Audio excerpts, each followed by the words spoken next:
واللي أفتح يكون أخف. يعني أكثر زيت زيتون في العالم هو زيت غني بالكلوروفيل. أنا ننتج في الغامق.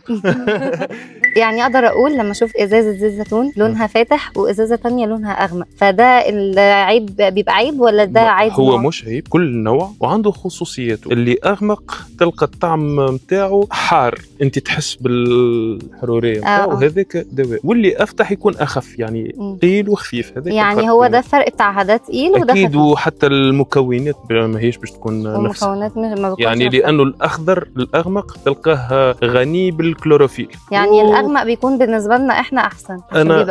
أنا ننتج في الغامق. وناكله كان هو. يعني وانتم تعرفوا اللي زيت الزيتون، أفخر زيت زيتون في العالم هو زيت الزيتون الوسلاتي. يعني شجر الزيتون الوسلاتي اللي هو موجود في جبل الوسلاتة، أصله لهنا في الوسط التونسي.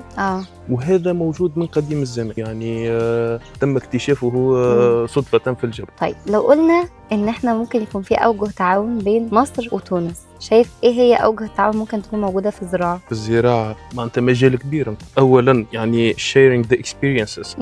هذه حاجة مهمة جدا. كل الخبرات. قلت ترجعش لو حد.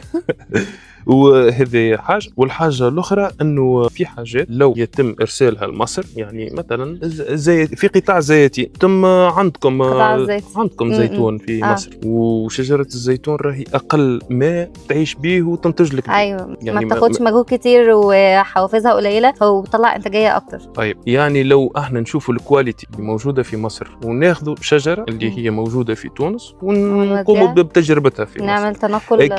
أكيد الشجرة هذيك باش تتأقلم مع المناخ، لأنه المناخ يفرق، باش تتأقلم مع المناخ المصري وباش تعطينا حاجة جديدة. هذه مثال ما من الأمثلة اللي نجموا نتعاونوا فيها. فعلا. ونجموا حتى في التجارة، المبادلات التجارية بيناتنا تستهلكوا الزيت التونسي عوضا أنه يتم استيراد زيت إيطالي أو غيره. زيت الزيتون التونسي موجود. أيوة فعلا، دي حقيقة. تونس بلادكم. طبعا أكيد.